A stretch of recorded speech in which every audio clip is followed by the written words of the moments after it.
జమిలి సిఫార్సు శాసనమయ్యేనా? పి. చిదంబరం పళని పలుకు. ఏకకాలంలో ఎన్నికల నిర్వహణకు అవసరమైన రాజ్యాంగ సవరణ బిల్లును పార్లమెంటు ఉభయ సభల్లో ఆమోదం పొందలేవు. బహుళ సంస్కృతులు, అన్ని అపార వైవిధ్యం ఈ సువిశాల భారతదేశము ఎన్నికల విధానాన్ని రుద్దేందుకు ఒక దేశం ఒక ఎన్నిక ప్రతిపాదన ఉద్దేశించారు. ఆ ప్రతిపాదన ఆచరణ సాధ్యం కానిది, అది నిష్ప్రయోజనకరమైనది.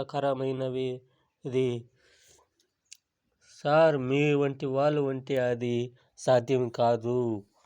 మీరు సాధ్యం అవుతుంది అంటే కూడా దానికి అడ్డు తగిలే వాళ్ళు మీరు. అది తెలిసిందే కదా. భారతదేశం నాశనం అయ్యేదానికి మీ వంటి వాళ్ళు ఉంటే